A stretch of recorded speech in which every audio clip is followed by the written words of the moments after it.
aja kamu? Habis pulang belanja lah. Kenapa sih, Mas? Ya udah, buat uang kembalian. Mana? Uang kembalian nggak ada lah. Cukup buat belanja aja aku syukur kok. Maksud kamu apa? Lagian kamu ngaco. Emang kamu ngasih uangnya banyak, Mas. Aja kamu ngomongnya sekarang ya. Duit segitu cukup buat beli kebutuhan berlebih. Emang kamunya aja yang wanita. Kalau nggak mau, lebih baik aku mati. Mas, apaan sih kamu? Lebih baik aku mati. Enggak, Mas. Ayo ikut. Kamu apa-apaan? Ikut. Jangan, Mas. Ayo ikut. Mas, jangan, Mas. Apaan sih kamu? Bang, tolong. Di sini jangan berantem. Jangan ikut campur kalian. Jangan ikut campur. Diam. Kalau aku nggak bisa milikin kamu, berarti yang lain nggak bisa milikin kamu. Wanita sekali lagi gue ingetin lu ya. Kalau lu ketemu sama suami gue, suruh dia pulang. Mbak, ingat lu ya. Dasar wanita.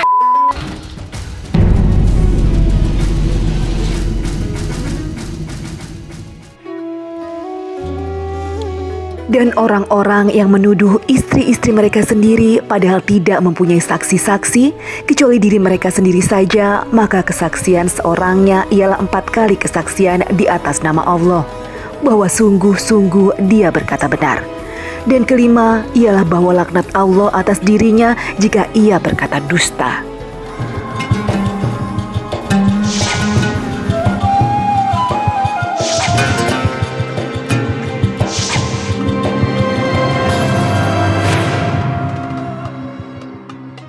Assalamualaikum warahmatullahi wabarakatuh. Selamat pagi pemirsa Tawakal yang dirahmati Allah Subhanahu wa taala. Senang sekali saya Farid Hasan kembali menjumpai Anda dan pemirsa, alhamdulillah di studio sudah hadir bersama kami Bapak Ustadz Muhammad Ziyad. Assalamualaikum Pak Ustadz. Waalaikumsalam warahmatullahi wabarakatuh. Selain Pak Ustadz Muhammad Ziyad juga sudah hadir bersama kami seorang narasumber bernama Ibu Dewi. Assalamualaikum Ibu. Waalaikumsalam Pak Farid. Ibu, tadi kita lihat bersama di depan itu ada cuplikan beberapa kejadian mengenai masa lalu yang menimpa Ibu ya. Iya. Nah, boleh ceritakan ke kita awal mulanya seperti apa?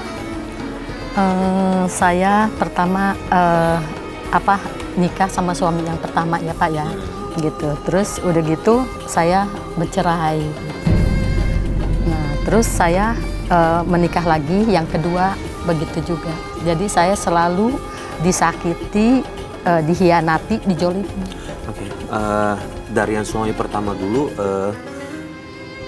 kejadiannya seperti apa? Udah berapa tahun pernikahan dia memperlakukan Ibu seperti itu? Saya sama suami saya yang pertama punya anak 6.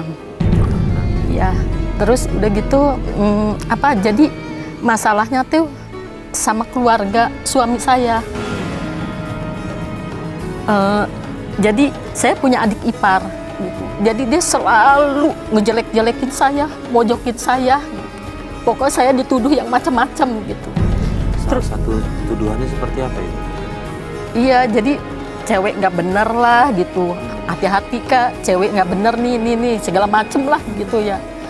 Terus udah gitu dia selalu minta uang ke saya. Terus sama suami saya, sampai suami saya itu nggak ada uang untuk ngasih dia gitu. Terus dia selalu maksa. Dia minta uangnya untuk kebutuhan apa katanya? Udah dikasih untuk sekolah, tapi nggak tahu dia suka macem-macem mintanya. Ibu sudah pernah bercerita sama suami kalau dia memperlakukan Ibu seperti itu? Saya udah pernah cerita, tapi suami saya selalu ngebela adiknya. Pak Ustadz, ini ada adik ipar terlalu mencampuri urusan rumah tangga keluarganya Ibu Dewi. Sampai akhirnya ada fitnah lah, ada terus kemudian menjelek-jelekan Ibu Dewi. Nah, sejauh apa sih Pak Ustadz untuk anggota keluarga, saudara bisa terlibat langsung untuk ikut campur dalam urusan rumah tangga? Bismillahirrahmanirrahim. Terima kasih Mas Farid. Jadi dari Ibu Dewi tadi kita ikut prihatin ya, dengan orang membina rumah tangga itu tujuannya kan ingin mendapatkan kedamaian. Karena itulah di dalam Al-Quran ada beberapa penjelasan yang secara spesifik yang mengatur tentang bagaimana relasi antara suami dengan istri dan bagaimana keluarganya dengan anggota keluarga yang lainnya. Kalau tadi disampaikan bahwa adiknya terlalu mengintervensi, mencampuri urusan, sebenarnya tidak dibolehkan. Jadi ketika ketika seorang perempuan menikah, maka ketaatan kepada ibunya, ketaatan kepada bapaknya itu bergeser, ketaatannya menjadi ketaatan kepada suaminya. Karena suami begitu sudah ngambil. Apa maknanya kisah cerita ini? Maknanya adalah bahwa orang tua, bapak dan ibunya saja, ketaatan dari anaknya itu bergeser dari yang semula menjadi kepada ketaatan suami. Jadi suami itu yang menjadi utama tadi, baru pada bapak dan ibunya. Apalagi pada yang lainnya, tentu yang lainnya juga mesti harus memahami dalam kaitan di sini. Nah, ketika sudah menyangkut wilayah yang sangat jauh sampai kemudian tadi melakukan tuduhan, maka para pemirsa sekalian harus berhati-hati. Di dalam Al-Quran itu dijelaskan, jangan kau menuduh wanita-wanita baik-baik. Mukminah yang baik tidak boleh dituduhkan. Apa maknanya? Kalau ia menuduh kepada wanita baik, maka sungguhnya tuduhan itu akan kembali pada orang yang menuduh. Apalagi kalau tuduhan itu tidak bisa dibuktikan dengan saksi syahidah ini, 2 saksi sekurang-kurangnya menjelaskan, jadi 2 laki-laki 2 saksi. Kalau perempuan menghadirkan 4 orang perempuan saksi sebagai saksi. Kalau perempuan itu 2 kali, dari laki-laki, dari laki-laki syahidah ini. Kalau perempuan berarti 4 saksi. Kalau tidak bisa dibuktikan, maka justru kalau dalam hukum fikih itu deranya itu kembali pada orang yang menuduh.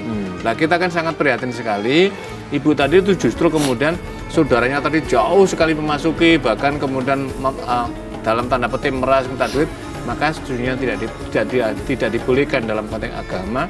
Maka suaminya biarlah membina pada istrinya, membina rumah tangga ini supaya menjadi rumah tangga yang lebih baik. Lalu kemudian suami selain dia membela adik ipar adiknya, ada perlakuan lain nggak yang ibu merasa nggak nyaman apa yang dari omongan suami? Saya pernah waktu itu karena kebutuhan rumah tangga udah habis. Kebetulan dia ngasih uang ya, karena uang udah habis. Jadi saya tuh dikasih sama dia gitu ya. Terus saya belanja untuk kebutuhan rumah tangga ya, keperluan sehari-hari. Ternyata suami bilang, uang mana? Dan saya udah belanjain untuk keperluan di rumah. Dia marah sampai saya dipukul. Sampai kata-kata kasar kepada saya, cewek nggak bener, lu cewek nggak bener.